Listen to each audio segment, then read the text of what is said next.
আসসালামু আলাইকুম এভরিওয়ান, কি অবস্থা সবার? আজকে আমি আছি পানাম নগরে, যেটা নারায়ণগঞ্জ জেলার সোনারগাঁও উপজেলায় অবস্থিত।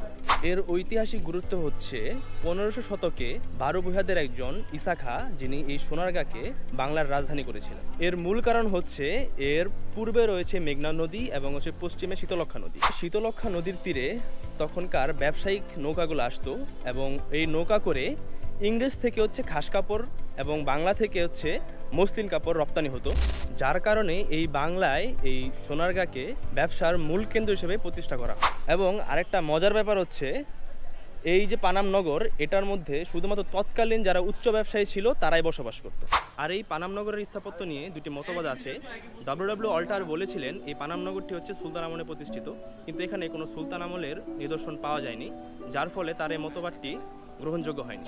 অন্যদিকে জেমস টেলর বলেছিলেন এই পানাম নগরটি হচ্ছে ইংরেজ আমলে তৈরি এবং এখানে ইংরেজ আমলের স্থাপত্যের নিদর্শন রয়েছে, যার ফলে তার এই মতবাদের বিরোধিতা কেউ করতে পারেনি। বারোভূয়াদের পরে এখানে ইংরেজরা তাদের আধিপত্য বিস্তার করে এবং তারা তাদের ব্যবসায়িক কার্যক্রম শুরু করে, কিন্তু তখনকার মুসলিমরা ইংরেজদের সাথে ব্যবসায়িক যে কার্যক্রম সেখানে কোনো বনিবানা না হওয়ার কারণে মুসলিমরা তারা এখান থেকে চলে যায়। আর এই পানাম নগরটি কোনো শহর নয়, এটি একটি উপশহর, কারণ এর চারপাশে আপনি হচ্ছে বিভিন্ন ছোট বড় খাল এবং জলাশয় দেখতে পাবেন।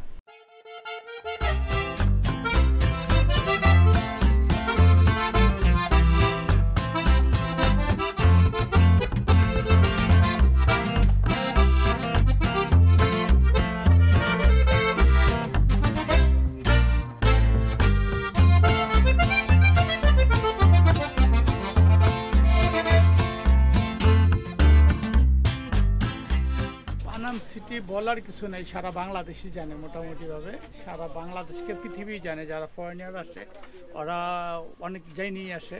আর তাছাড়া আমাদের সোনারগাঁয়ে অনেক কিছুই আছে যেটা অনেকে জানে না।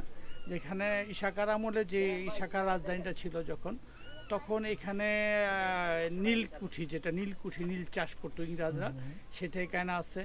এখানে এটা অনেকে আসা বলে না যে নীল চাষ করতো কোথায়। নীলকুঠি বলতে একটা নীলকুঠি একটা জায়গা আছে। আরেকটা আছে টাকশাল, যেখানে টাকা বানাই। এই জিনিসটা অনেকের কাছে নলেজে নাই। এখানে একটা জায়গা আছে, স্থান, যেটা টাকশাল। এখনও ওইটা বাড়ি দিলে ধাপ করে আওয়াজ হয়, ভিতরে অনেক কিছু খালি বোঝা যায়।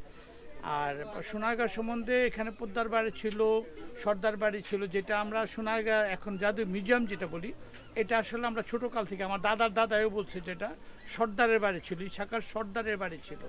ইশাকার বাড়ি যে কোন জায়গায় এটা কেউ করতে পারে না, জাস্ট এটাই যেটা জানে যে ইশাকার এটাই স্থান।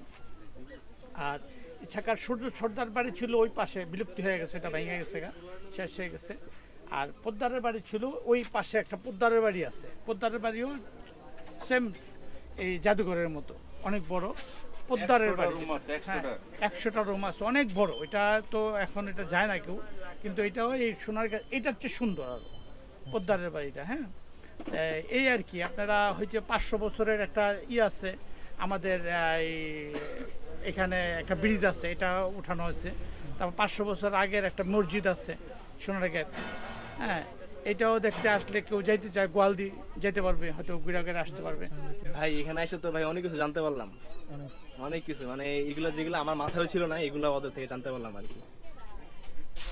তো আমি একটা কথা বলবো, সেটা হচ্ছে পকেটে যে কয় টাকা আছে ওই কয় টাকা দিয়ে শুরু করেন ভ্রমণ, অনেক কিছু জানতে পারবেন।